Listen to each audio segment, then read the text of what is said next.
نحمده ونصلي على رسوله الكريم اما بعد فاعوذ باللہ من الشیطان الرجیم بسم اللہ الرحمن الرحیم۔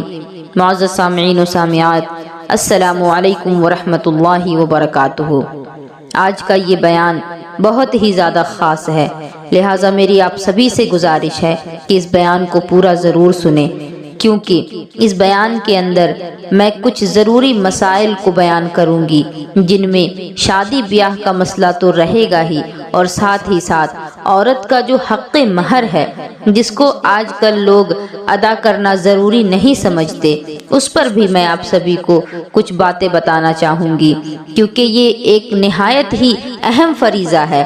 آج ہماری عوام علم دین سے غفلت کی بنیاد پر اس اہم فریضہ کو ترک کرتی نظر آ رہی ہے، لیکن انہیں معلوم تک نہیں کہ اس کام کو اگر کوئی انجام نہیں دیتا، اپنی بیوی کا حق مہر اگر کوئی ادا نہیں کرتا تو وہ سخت گنہگار ہے۔ اللہ تبارک و تعالیٰ نے حکم دیا ہے کہ اپنی بیویوں کا مہر ادا کرو، اور اس کے بعد اگر کوئی لا علمی کی بنیاد پر اور اس کام کو ہلکا سمجھ کر کے اگر ادا نہیں کرتا تو وہ بہت بڑا گنہگار ہوگا۔ لہٰذا میری آج کی جو گفتگو ہے آپ سبھی سے، اس کو آپ پورا ضرور سنیں تاکہ ہمارے معاشرے میں جو خرابیاں لاحق ہو گئی ہیں ان پر ہم سبھی کو معلوم ہو سکے کہ ہم ان سبھی خرابیوں سے اپنے معاشرے کو کیسے پاک و صاف کر سکتے ہیں۔ میں امید کرتی ہوں کہ اس بیان سے آپ لوگوں کو ضرور فائدہ پہنچے گا، لہٰذا میری گزارش ہے کہ اس بیان کو پورا ضرور سنیں اور ثواب کی نیت سے دوسروں تک بھی پہنچائیں۔ ازدواجی زندگی یعنی جس کو شادی شدہ زندگی ہم اور آپ اپنی زبان میں کہتے ہیں، اس عنوان پر بات کرنے سے پہلے میں آپ کو یہاں ایک بہت ہی ضروری بات بتانا چاہوں گی کہ اسلام سے پہلے دنیا کی مختلف تہذیبوں اور مختلف معاشروں میں عورتوں کا آخر کیا مقام تھا، عورتوں کو کوئی حیثیت حاصل تھی بھی کہ نہیں۔ تاریخ عالم کا اگر آپ مطالعہ کریں، دنیا کی تاریخ کو اگر آپ اٹھا کر دیکھیں، یہ بات صرف اسلامی کتابوں میں نہیں بلکہ دنیا داروں نے بھی اپنی کتابوں میں نقل کی ہے۔ تاریخ دنیا کا اگر آپ مطالعہ کریں تو یہ بات روز روشن کی طرح ظاہر ہے کہ اسلام سے پہلے دنیا کی مختلف تہذیبوں اور مختلف ممالک میں عورتوں کو اپنے بنیادی حقوق سے بھی بالکل محروم کر دیا تھا۔ آج دنیا کے بڑے بڑے ممالک، بڑے بڑے شہر جہاں جانے کی خواہش ہر کوئی دیکھتا ہے، جن میں سے ایک فرانس بھی ہے۔ فرانس میں عورت کے بارے میں یہ تصور کیا جاتا تھا کہ یہ انسان ہی نہیں بلکہ آدھا انسان ہے، اور اس لیے معاشرے کی تمام خرابیوں کا یہ ذریعہ بنتی ہے۔ چین میں عورتوں کے بارے میں یہ تصور کیا جاتا تھا کہ اس میں شیطانی روح ہوتی ہے، اسی وجہ سے یہ انسان کو برائیوں کی طرف بلاتی ہے۔ جاپان میں کہ جس کو آج کہا جاتا ہے کہ یہ 2025 نہیں بلکہ 2050 میں جی رہا ہے، اس جاپان میں عورت کے بارے میں یہ تصور تھا کہ یہ ناپاک پیدا کی گئی ہے اور اس لیے عبادت گاہوں سے اس کو دور رکھا جاتا تھا۔ ہندوازم میں جس عورت کا خاوند مر جاتا تھا، اس کا شوہر مر جاتا تھا، تو اس کو معاشرے میں زندہ رہنے کے قابل نہیں سمجھا جاتا تھا، اس لیے ضروری تھا کہ وہ اپنے شوہر کی لاش کے ساتھ ہی زندہ جل کر کے اپنی زندگی کو ختم کر لے، اور اگر وہ اس طرح نہ کرتی تو اس کو معاشرے میں عزت کی نگاہ سے نہیں دیکھا جاتا۔ عیسائیت میں دنیا میں عورت کو معرفت الہی کے رستے سے رکاوٹ سمجھا جاتا تھا، یعنی عورت اگر ہے تو وہ انسان کو اللہ تک پہنچنے نہیں دے سکتی۔ عورتوں کو یہ تعلیم دی جاتی تھی کہ وہ کنواری رہیں، جس کو نن کہا جاتا ہے، ننس بنا کر کے انہیں زندگی گزارنے پر مجبور کر دیا جاتا تھا، جبکہ مرد راہب بن کر کے اپنے آپ کو بہت عزت دار سمجھتے تھے، اور عرب کے جزیرے میں بیٹی کا پیدا ہونا عار سمجھا جاتا تھا، اور ماں باپ خود اپنے ہاتھوں سے اپنی بیٹی کو زندہ درگور کر دیا کرتے تھے۔ عورت کے حقوق اس قدر پامال کیے جا چکے تھے کہ اگر کوئی آدمی مر جاتا تو جس طرح وراثت کی چیزیں اس کی اولاد میں تقسیم ہوتی ہیں، اسی طرح بیوی بھی اس کی اولاد کے نکاح میں آ جایا کرتی تھی۔ اگر کسی عورت کا خاوند فوت ہو جاتا تو مکہ مکرمہ سے باہر ایک کال کوٹری میں اس عورت کو 2 سال کے لیے رکھا جاتا تھا۔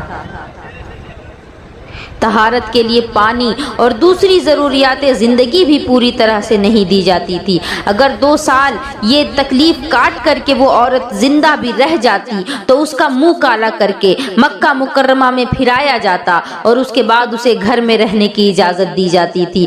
آپ سوچئے ذرا کہ خاوند تو مرا اپنی قضا سے نا، اپنی موت پر وہ مرا ہے، بھلا اس میں اس بیوی کا کیا قصور تھا؟ مگر یہ مظلومہ اتنی بے بس تھی کہ اپنے حق میں کوئی آواز بھی نہیں اٹھا سکتی تھی۔ ایسے ماحول میں جبکہ چاروں طرف عورت کے حقوق کو پامال کیا جاتا تھا، اللہ تعالیٰ نے اپنے پیارے حبیب محمد مصطفیٰ صلی اللہ تعالیٰ علیہ وسلم کو اسلام کی نعمت دے کر کے بھیجا۔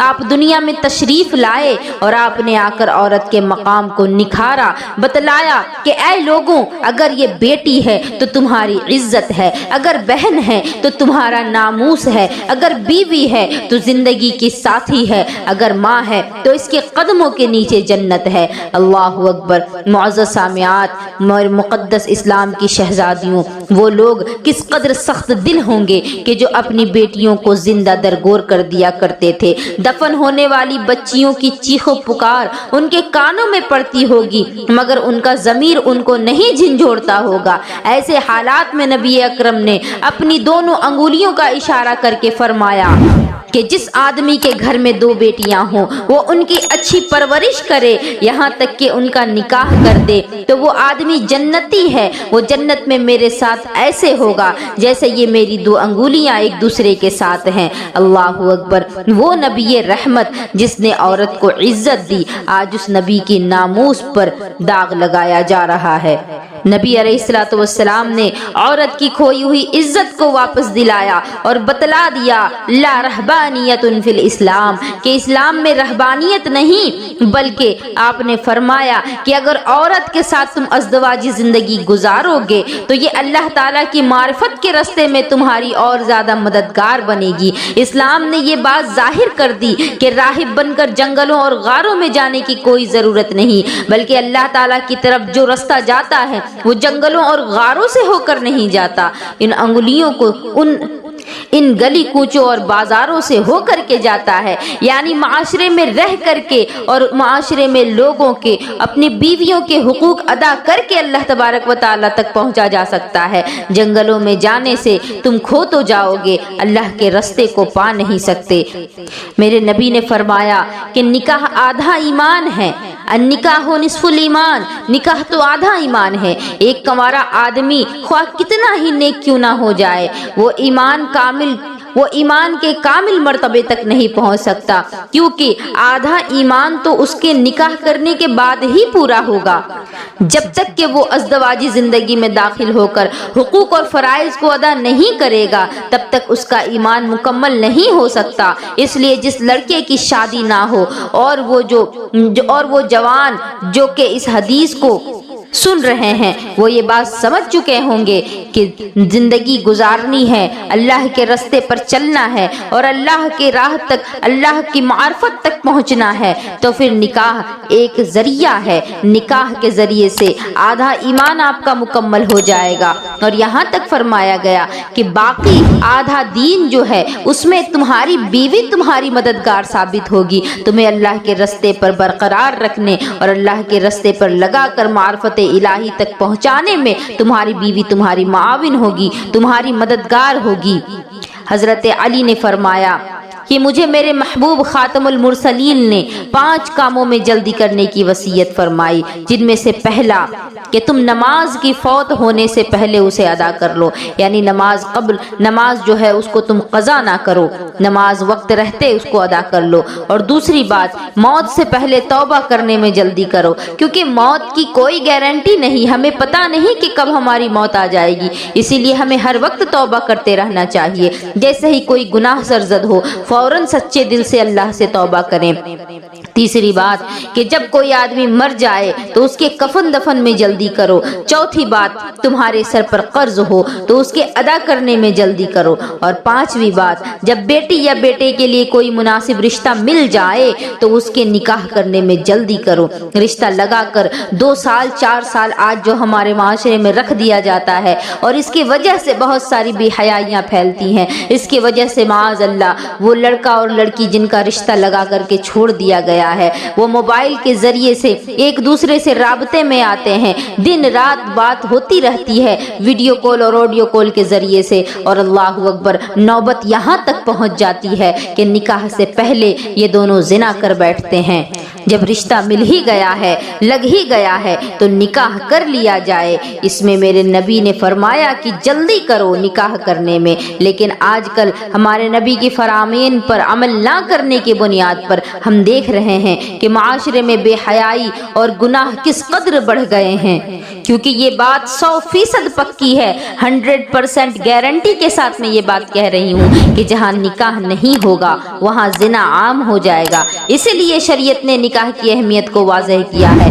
آپ دیکھیں جو انگلش سوسائٹی میں رہتے ہیں، جو مغربی تہذیب اور مغربی کلچر میں رہتے ہیں، ان کے یہاں آپ جب دیکھیں تو آپ کو معلوم ہوگا کہ وہاں نکاح سے پہلے ہی بچوں کی پرورش میں لوگ لگ جاتے ہیں۔ کیوں؟ کیونکہ زنا عام ہو چکا ہے، مرد و عورت کا ایک دوسرے کے ساتھ اختلاط ہو جاتا ہے، 2 سال 3 سال 4 سال ایک دوسرے کے ساتھ وقت گزار لیتے ہیں، اولاد ہو جاتی ہے اور اس کے بعد کوئی کسی کو چھوڑ دیتا ہے، دھوکہ دڑی کرتا ہے۔ یہاں تک کہ ہم نے یہ بھی دیکھا ہے کہ اولاد خود اپنے ماں باپ کا نکاح کروا رہی ہوتی ہے، بچے 2 سال 4 سال کے ہو جاتے ہیں، یہاں تک کہ 10 20 سال کے ہو جاتے ہیں، وہ لوگ لیو ان ریلیشن شپ کے نام پر ایک دوسرے کے ساتھ رہ رہے ہوتے ہیں اور بچوں کو بھی جوان کر لیتے ہیں۔ اب بچوں کے نکاح کا جب وقت آیا ہے تو بچے ماں باپ کے نکاح کی تیاری کر رہے ہوتے ہیں۔ کتنی بے حیائی ہے، کیوں؟ کیونکہ نکاح نہیں کیا۔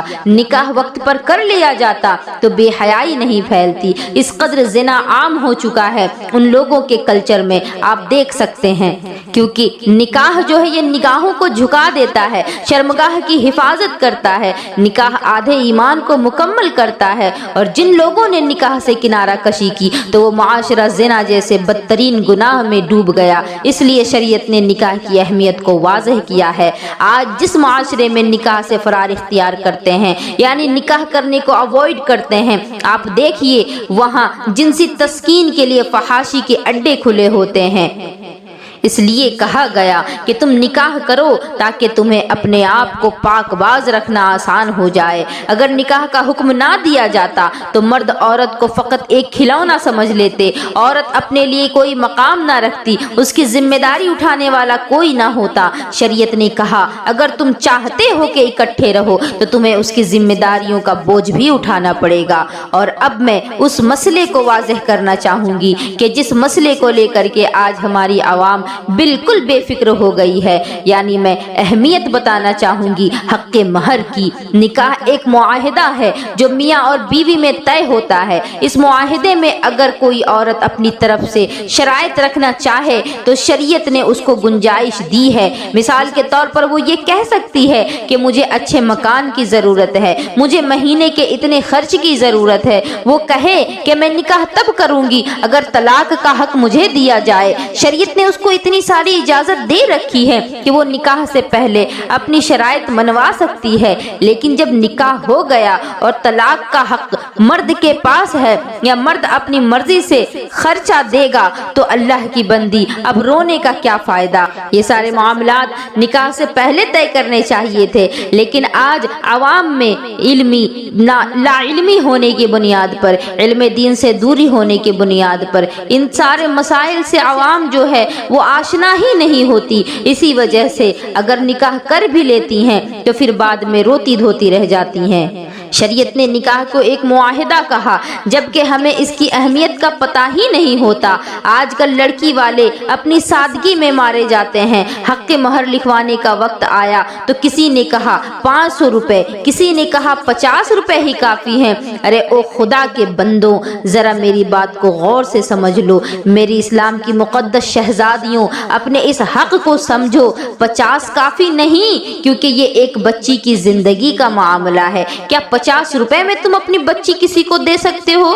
حق مہر کو عیب نہ سمجھو، اگر تم سمجھتے ہو تو کوئی اگر تم سمجھتے ہو کہ نکاح سے پہلے کوئی بات طے کر لینا بہتر ہے تو شریعت نے تمہیں اس کی اجازت دی ہے۔ لڑکی والوں کو چاہیے کہ وہ ان باتوں، ان معاملات پر پہلے ہی بات چیت کر لیا کرے، حق مہر لکھوا لیا کرے، کیونکہ لڑکے والوں کی تو یہی خواہش ہوتی ہے کہ لڑکی والے حق مہر نہ لکھوائیں تو یہی بہتر ہوگا۔ کیونکہ ذمہ داری ہو جاتی ہے۔ سنیے اور دل کے کانوں سے سنیے، حق مہر کے معاملے میں 3 سنتیں ہیں۔ آدمی کو اپنی حیثیت کے مطابق ان تینوں میں سے کسی ایک سنت پر عمل کرنا چاہیے۔ پہلا تو یہ کہ مہر فاطمی یعنی سیدہ فاطمہ الزہرا کا حق مہر، یا پھر سیدہ عائشہ صدیقہ کو جو حق مہر نبی پاک علیہ الصلوۃ والسلام نے ادا فرمایا اس کو باندھ لیا جائے، تو یہ سنت بھی ہے اور اس سے بہتر حق مہر کوئی ہو نہیں سکتا۔ اور دوسری قسم مہر مثل یعنی لڑکی کی قریبی رشتہ داروں میں عام طور پر لڑکیوں کا جو حق مہر رکھا جاتا ہے اس کو حق مہر کہا جاتا ہے، جس کو مہر مثل کہتے ہیں، تو اس کے برابر اس کا حق مہر باندھنا یہ بھی سنت ہے۔ مثال کے طور پر اگر کسی بہن کا حق مہر 20,000 ہے، 25,000 ہے، تو اسی کے قریب اپنی اس بیٹی کا جس کا آپ نکاح کر رہے ہیں اس کا بھی حق مہر بندھوایا جائے، کیونکہ یہ ضروری ہے۔ یا تو مہر فاطمی، لیکن آج کل کے اعتبار سے مہر فاطمی جو ہے یہ کچھ زیادہ ہی ہو گیا ہے، یعنی مہر فاطمی کی مقدار جو ہے وہ ایک غریب آدمی آرام سے ادا نہیں کر سکتا، اسی لیے مہر فاطمی کے بجائے جو مہر مثل ہوگا 30,000، 40,000، 50,000 کے قریب اتنا آپ بندھوا سکتے ہیں۔ اور تیسری چیز کہ لڑکی کی دانشمندی، نیکی اور شرافت کو سامنے رکھتے ہوئے اس کے نکاح کا مہر باندھا جائے، یہ بھی سنت ہے۔ شریعت نے 3 آپشنز دیے ہیں، ان میں سے کسی ایک کو پسند کر لے اور اسے سنت کا ثواب بھی مل جائے گا۔ اور یہ بھی دیکھا جائے کہ لڑکے میں کتنی استطاعت ہے، اپنی استطاعت کے مطابق حق مہر طے کرے۔ نکاح کے وقت حق مہر مقرر کرتے ہوئے کہتے ہیں کہ مہر معجل ہوگا یا مؤجل ہوگا، عین کے ساتھ اور حمزہ کے ساتھ۔ تو عین کے ساتھ عجلت کا لفظ ہے، یعنی کہ یہاں پر بات ہے کہ آپ فوراً ادا کر دیں، لیکن اس کو ہم لوگ سمجھتے نہیں، کیونکہ ان پڑھ لوگ زیادہ ہو گئے ہیں آج ہمارے معاشرے میں۔ لوگ پڑھے لکھے تو ہیں لیکن دنیاوی تعلیم ہے، لیکن دینی تعلیم سے بہت ہی زیادہ دوری ہونے کی بنا پر ان باتوں سے، ان مسائل سے عوام محروم ہو گئی ہے۔ تو مہر معجل جو عین کے ساتھ ہوتا ہے اس کا مطلب تو یہ ہوتا ہے کہ فوراً ادا کر دیا جائے، یعنی میاں بیوی کے اکٹھے ہونے سے پہلے ہی مہر ادا کر دیا جائے، اس کے بعد شوہر بیوی تنہائی میں ایک دوسرے کے ساتھ ملے۔ اگر خاوند شوہر جو ہے وہ ادا نہیں کرے گا تو گنہگار ہوگا۔ اور مہر کی دوسری قسم مہر مؤجل، یہ حمزہ کے ساتھ ہے، اس کا مطلب ہے عند طلب، یعنی جب بیوی اس کا مطالبہ کرے، جب شوہر سے مانگے تو پھر شوہر کو چاہیے کہ وہ اس کو ادا کر دے۔ شوہر کو یہ زیب نہیں دیتا کہ بیوی سے حق مہر معاف کروائے، کیونکہ معاف کروانے پر معاف ہو ہی نہیں سکتا، یہ حکم تو اللہ نے دیا ہے، لیکن آج کل لوگ دباؤ ڈالتے ہیں اپنی بیویوں پر اور مہر معاف کرواتے ہیں۔ تم لاکھ دباؤ ڈال لو، عورت معاف بھی کر دے، لیکن اللہ کے جانب سے یہ معاف نہیں ہو سکتا۔ میں امید کرتی ہوں کہ حق مہر کی اہمیت اب آپ لوگوں کو سمجھ میں آ گئی ہوگی، کیونکہ مہر ایک ایسی چیز ہے کہ جس کے ذریعے سے عورت جو ہے وہ اپنے آپ کو اپنے شوہر کے حوالے کر رہی ہے۔ تو سوچے ذرا، جن لوگوں کے یہاں یہ رواج ہے کہ 50 روپے، 100 روپے، 1000 روپے میں مہر باندھ دیتے ہیں، یہ کہیں کا انصاف نہیں، کیونکہ یہ مہر جو ہے جس طریقے سے جب چور چوری کرتا ہے تو اس کے ایک ہاتھ کو کاٹنے کا حکم دیا گیا، کیونکہ آئندہ وہ چوری نہ کر سکے۔ اور ہاتھ کاٹنے کا حکم کب ہوتا ہے؟ کتنا مال چرانے پر ہاتھ کاٹنے کا حکم ہوتا ہے؟ کم سے کم 10 درہم یعنی 10 چاندی کے سکوں کی جو قیمت ہوگی، اتنی قیمت کا مال اگر کسی نے چرایا ہے تب جا کر کے اس کے ہاتھ کو کاٹنے کا حکم دیا جاتا ہے۔ تو مہر میں بھی جو اقل مقدار ہے مہر کی، یعنی کم سے کم جو مہر دیے جانے کی اجازت ہے، تو وہ 10 درہم یعنی 10 چاندی کے سکوں کے برابر ہے۔ 10 چاندی کے سکوں کی جو قیمت ہوگی وہ آج کے دور میں غالباً 30 سے 40 ہزار روپے کے قریب بن ہی جائے گی۔ تو سوچئے ذرا کہ جو کم سے کم مقدار ہے آج اس تک بھی لوگ نہیں پہنچ رہے ہیں، تو مہر فاطمی بھلا کب ادا کریں گے؟ تو اسی وجہ سے یہ موضوع بہت ہی زیادہ ضروری تھا میں نے آپ سبھی کے سامنے ان مسائل کو واضح کیا۔ امید ہے کہ ان باتوں سے آپ سبھی کو فائدہ ضرور پہنچے گا۔